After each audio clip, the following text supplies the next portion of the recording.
On the morning of April 18th, 2017, a cold wind moved across the rolling fields of Adair County, Iowa, carrying dust from ground that had already been planted twice that spring. At the end of a gravel lane outside Greenfield stood a weathered red barn leaning slightly to the east, as though 50 years of Iowa storms had finally begun to win their argument with it. Inside that barn, 42-year-old Sarah Hayes pulled on a pair of leather gloves and stepped through a doorway that had not fully closed since the Reagan administration. She was not there looking for treasure. She was there because the farm was dying.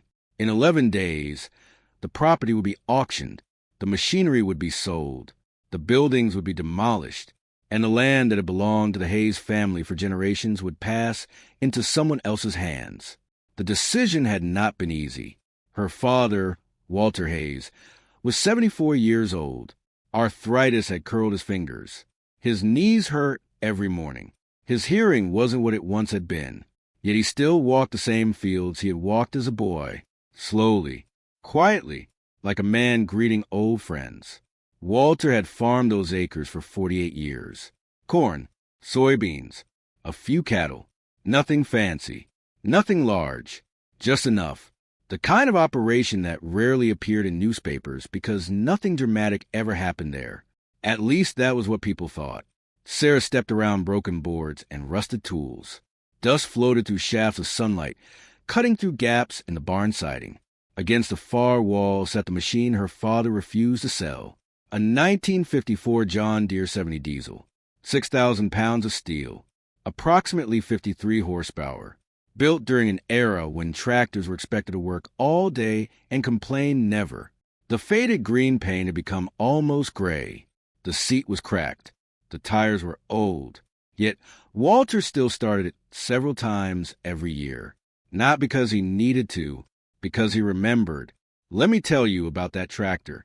Walter's father had purchased it new in August of 1954 from a John Deere dealer in Winnisett, Iowa. The original invoice still existed. Price, $3,685. For a family farm in rural Iowa, that amount represented years of sacrifice. The machine had plowed fields, pulled wagons, powered augers, and survived droughts that destroyed neighbors. 3 generations had driven it. Walter often said it knew the farm better than any living person. Most people laughed when he said that. Walter never argued. He simply smiled. The auction company wanted the tractor listed separately. Collectors liked old diesels. One estimate suggested it might bring $11,000. Another estimated $15,000. Walter refused. Not that one, he had said. That was all. No explanation. No speech. Just 3 words. Not that one. Sarah understood why. The tractor was the last thing in the barn that still felt like her grandfather. But sentiment could not stop foreclosure notices, or property taxes, or medical bills. At least that was what everyone believed. Outside, a black pickup truck rolled into the farmyard. The driver stepped out. Ethan Brooks, 36 years old, successful, confident, owner of a regional development company. He wore polished boots that had likely never touched a muddy field. Ethan was negotiating to purchase several neighboring properties, including the Hayes farm. He saw opportunity where others saw history. Storage facilities, commercial lots, expansion, growth, numbers, profits, future. He waved toward Sarah. Finding anything valuable in there? She shrugged. Mostly dust. That's about all that's left. The comment wasn't cruel. Not exactly. But it landed hard anyway. Ethan walked toward the barn and looked around. To him, everything inside appeared obsolete. Rust, wood, steel, memories. None of it fit neatly onto a spreadsheet. Near the entrance, he paused beside the old John Deere. Your father's still protecting this thing? Sarah nodded. He always will. Ethan laughed softly. You could buy 3 modern tractors for what this place is costing him. Sarah said nothing, because arguing never changed minds already made up. That habit, she realized, came from Walter. The farmer himself appeared a few minutes later, moving across the yard with the deliberate pace of a man who had spent a lifetime conserving energy for work that mattered. His boots were worn smooth. His hands looked carved from old oak. His eyes carried the strange calm often found in people who have already survived their hardest years. Ethan greeted him. Walter. Ethan. No more. No less. The younger man glanced toward the tractor. You know, if that machine could talk, it would probably beg for retirement. Walter looked at it, then at Ethan, then back at the tractor. It already earned that right. The answer was so calm that Ethan almost smiled. Almost. Instead, he checked his watch and returned to business. The sale paperwork was moving forward. Surveyors would arrive the following week. Demolition crews would eventually remove the barn. Everything seemed settled, certain, finished. Yet there was something about Walter's expression that bothered Sarah. Not sadness, not fear, something else. As if he were carrying a memory too heavy to put down.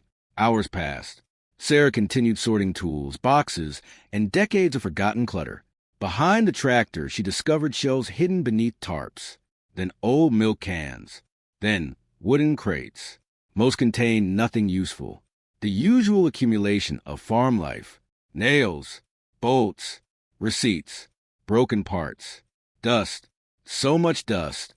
Late in the afternoon, while moving a warped plank near the rear wall, she noticed something unusual. A narrow gap, small, almost invisible. The opening sat behind a support beam directly beside the tractor. She pushed gently. The board shifted. Not much, just enough. Something had been concealed there intentionally. Sarah crouched lower, reached inside, and felt paper. Not a document, not a ledger, a photograph. Old, thick, hidden where nobody would casually find it. She pulled it into the light. The image was faded, black and white. Its edges had yellowed with age. At first glance it seemed ordinary. Several men, a field, a tractor, nothing remarkable. Then she noticed who was standing in the center, and why someone might have wanted that photograph to disappear.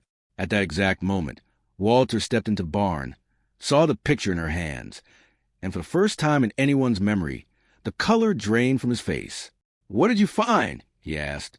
And what Sarah saw in his eyes made her realize the auction was suddenly the least important problem on the farm. Walter Hayes did not move closer right away. He just stood there in the barn doorway, as if the air itself had thickened around him. Outside, a pickup door slammed shut. Ethan Brooks was still somewhere near the yard, talking on the phone about appraisal numbers and acreage values, unaware that inside the barn, someone had just shifted the entire weight of the farm's history. Sarah held the photograph tighter. "Dad," she said softly, "what is this?" Walter finally stepped forward, slow, careful, like a man walking into a room where he already knew the answer, waiting for him. The photograph showed 5 men standing in front of a tractor. Not the John Deere 70 diesel they own now, but an early machine, a 1950 Farmel M. It had scratched, its rear tires caked in dry Iowa soil. On the left stood a younger Walter Hayes. But the man in the center was someone else. A man in a military jacket. No smile, just a steady, unreadable stare. And pinned to his chest was something that made Sarah's stomach tighten. A Federal Agricultural Inspection badge. Walter exhaled through his nose, like the memory itself hurt. "I didn't think that still existed," he said. Sarah looked up. "Who is he?" Walter didn't answer immediately. Instead, he reached out and gently took the photograph, holding it like it might break. "Let me tell you about that man." His name was Harold Jennings. In 1963, Jennings worked for the U.S. Agricultural Adjustment Division, traveling county to county across Iowa, investigating subsidy fraud and land disputes. He was known for being methodical, unforgiving, and never wrong in court. That year, Adair County had been under scrutiny. Federal payments were being questioned. Records didn't match acreage reports. And someone no one knew who was altering documents tied to multiple farms, including the Hayes farm. Walter's jaw tightened as he spoke. "We thought he was just another inspector," he said. "But he wasn't just here to check numbers." Sarah frowned. What else was he here for? Walter hesitated. Then finally, he was here to erase someone. Silence fell in the barn so completely that even the wind outside seemed to hesitate. Ethan's laughter suddenly echoed from outside the barn as he passed by with a clipboard, talking to a contractor. The sound felt distant, disconnected, like another world entirely. Sarah glanced again at the photograph. Why hide this? Walter's eyes didn't leave the image. Because that day didn't end the way it was supposed to. Let me tell you about what happened in the summer of 1963. That was a year the John Deere 70 diesel had just arrived on a Hayes farm, brand new, delivered in July, costing $3,685, a machine so powerful it replaced 2 horses and half a lifetime of manual labor in a single season. Walter was 19 then, strong, silent, working dawn to dusk. The farm was barely surviving. Corn prices had dropped, debt had climbed, neighbors were selling land just to stay afloat. Then Jennings arrived, and everything changed, not immediately, slowly, like water seeping under a door. The inspector began requesting verification visits, then secondary audits, then clarifications that never ended. One by one, nearby farms failed compliance checks. Payments were frozen, loans called in, land quietly transferred to corporate buyers out of Des Moines. Walter remembered it clearly, because the tractor they now protected so carefully had been there through all of it. The machine didn't understand politics, but it understood pressure. Long days, long nights, fields that needed to be finished even when no one knew if the farm would survive to harvest them. Sarah looked at her father. You think that photograph proves something? Walter nodded once. I don't think it. I know it. He handed it back. And that was when Sarah noticed something else. On the back of the photograph, faint pencil writing had almost faded completely. 3 words, barely visible, but still there. A date and a location. Adair County Courthouse. August 12, 1963. And beneath it, a second note, almost like a warning. Do not file originals. Before Sarah could speak, the sound of boots echoed outside. Ethan Brooks had entered the barn without knocking. He stopped immediately when he saw their faces. What's going on in here? He asked. Walter said nothing. Sarah turned the photograph slightly, just enough for Ethan to see it. At first, he didn't understand. Then he frowned. Old farm worker's picture? No, Sarah said quietly. This was taken the same year your company says this land had no disputes. Ethan scoffed lightly. Every property has paperwork issues in the 60s. That doesn't change value. Walter finally looked at him. Doesn't it? The tone wasn't loud. It didn't need to be. Ethan stepped closer, glancing at the photograph again. For the first time, his confidence wavered slightly. Not because of emotion, but because he didn't like information he couldn't categorize. What exactly are you implying? He asked. Sarah didn't answer. She didn't need to, because Walter had already started walking toward the old John Deere 70 diesel. And what he did next made Ethan stop laughing completely. Walter placed his hand on the tractor's metal frame and reached for a panel none of them had ever seen open before. Walter Hayes didn't rush. He never did anything fast. Even now, with Ethan Brooks watching from a few feet away and Sarah holding a photograph that seemed to breathe history into the room, Walter simply rested his palm on the side of the 1954 John Deere 70 diesel. Cold steel, familiar steel, the kind of metal that remembers pressure more than time. This machine, Ethan said, trying to sound amused again, isn't going to explain a 60-year-old mystery. Walter didn't look at him. He pressed his fingers along a seam near the left engine cover. A seam Sarah had never noticed. A seam that didn't belong to standard factory design. Then he pulled. A panel shifted. Not loudly, not dramatically, but with the quiet resistance of something that had been held shut for a very long time.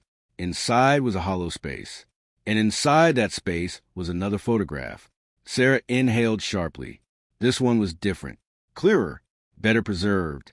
It showed the same group of men, but now there were additional figures in the background, men standing near the courthouse steps, and in their hands, folders marked with federal seals. Ethan's expression changed for the first time. Not fear, not yet, but calculation. What is this? He asked again, slower this time. Walter finally spoke. This is what happens when land becomes paperwork instead of history. Let me tell you about torque and horsepower. Most people think horsepower is what makes a tractor strong. It's not that simple. Horsepower is speed with force. Torque is raw pulling strength, the twisting power that turns resistance into movement. A tractor like this 1954 John Deere 70 diesel didn't win because it was fast. 53 horsepower doesn't sound like much today, but its torque curve was designed to pull heavy implements through wet Iowa soil without stopping, without overheating, without complaining. Modern machines can be faster, but old machines like this one were built for endurance under load. They didn't protect the engine. They protected the job. That difference matters more than most people realize, because farms don't fail at speed. They fail under pressure. Sarah looked at the hidden photograph again. You kept this inside the tractor all this time? Walter nodded slightly. Not me, he said. The man in the photo did. Ethan exhaled sharply. This is ridiculous. Even if there was some audit issue in 1963, it doesn't affect ownership now. This is 60 years ago. Walter turned slowly toward him.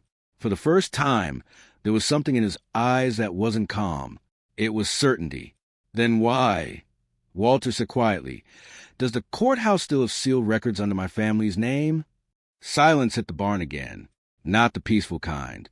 The heavy kind. The kind that makes sound feel far away. Sarah felt it first. That strange realization that the photograph wasn't just evidence. It was a key. Ethan pulled out his phone instinctively. Look, he said, forcing control back into his voice. Even if something existed back then, modern title insurance would have cleared it. There's no way. Walter interrupted him. There is always a way. And then, for the first time in the entire day, Walter Hayes smiled. Not warmly, not proudly, but like a man who'd been waiting 48 years for someone to ask the wrong question. Let me tell you about Adair County in the summer of 1963. The farms weren't just struggling. They were being absorbed. Small discrepancies in land surveys, missing signatures, reclassified acreage, a system that looked like paperwork on the surface, but felt like pressure underneath. Families who had worked land for generations suddenly found themselves out of compliance. And compliance, in those days, meant survival. The John Deere 70 diesel had been used not just for farming, but for travel between fields, courthouses, and neighboring counties. It had carried men who were trying to keep their land from disappearing inside forms no one fully understood. Ethan stepped closer to the tractor again. Even if I believed you, he said, what are you going to do with it now? You think a couple of old photos change a legal sale? Walter didn't answer. Instead, he reached into the tractor's hollow compartment again and pulled out something heavier this time, a sealed metal envelope, stamped, dated, and signed. Sarah saw the signature first. Harold Jennings, the inspector, the man from the photograph. Ethan's expression finally stopped moving. For the first time since he arrived at the farm, he didn't have a reply ready, because now the story wasn't theoretical anymore. It was documented. Walter placed the envelope on the tractor hood. I never opened it, he said. Because I need to. Sarah whispered, Dad, what's inside it? Walter looked at her, and for a moment, the barn felt smaller than it ever had. Then he said the words that changed everything. Proof that this farm was never supposed to belong to anyone else. Outside, a truck engine started again. But this time, it didn't sound like business. It sounded like someone who had just realized the ground beneath them was no longer stable. And Ethan Brooks, confident, calculated Ethan Brooks, looked at the envelope, and for the first time in his career, he didn't know whether to call a lawyer or leave immediately. He chose neither. He reached for the envelope instead, and Walter did not stop him. Ethan Brooks held the sealed envelope in his hands longer than anyone expected. For the first time, his confidence didn't feel like strength. It felt like weight. Walter didn't move. Sarah didn't breathe properly. Even the old John Deere 70 diesel seemed quieter, as if the barn itself was waiting for what came next. Ethan finally broke the seal. The paper inside was older than he expected. Official, federal, typed in dense lines from a different era of bureaucracy. His eyes scanned fast at first, then slowed, then stopped. A full page of corrected land records. A signature verification. a reversal order dated October 3rd, 1963, and beneath it, a statement that made the air in the barn feel suddenly colder. Erroneous transfer of Hayes' property due to administrative coercion under inspection directive. Ethan read it again. Then again, his hand lowered slightly. "This can't be right," he said, but the words had lost their certainty. Walter's voice was steady. "It's been right for 60 years. Just never admitted." Sarah stepped closer. "What does it mean?" Ethan didn't answer immediately. He looked back at the photographs, then at the tractor, then at Walter, and something inside him shifted. Not collapse. Understanding. "Let me tell you about Harold Jennings." The inspector wasn't erasing farms. He was trying to document the people who were. Internal correspondence from that era, buried in sealed archives, later revealed something unexpected. Jennings had flagged multiple cases in Adair County where land was being quietly absorbed through paperwork manipulation disguised as compliance enforcement. But in 1963, one man alone couldn't stop a system already moving. So he did the only thing he could. He preserved evidence where no one would think to look. Inside machinery. Inside metal. Inside something too ordinary to suspect. The John Deere 70 diesel became more than a tractor. It became a vault. Ethan slowly set the document down on the tractor hood. For the first time since arriving at the farm, he wasn't thinking about development or profit or expansion. He was thinking about damage. Real damage. The kind that doesn't show up on spreadsheets. Outside the barn, the sound of trucks grew louder. The demolition crew had arrived early. Sarah looked toward the doors. "They're here." Ethan nodded slowly. "I know." Walter finally moved. He walked past Ethan, past Sarah, and stood at the barn entrance. The same entrance he had walked through thousands of times in his life. The same entrance that now felt like a border between two versions of the world. The crew leader stepped out. "We're scheduled to begin removal tomorrow morning," he called. Ethan raised a hand. "Cancel it." The man frowned. "I'm sorry." Ethan looked at the envelope in his hand again, then at Walter, then at the barn. "Everything here is on hold." The crew didn't understand, but they left, not because they agreed, because Ethan Brooks had said it in a voice they had never heard from him before. Uncertain, Walter exhaled slowly. Sarah turned to her father.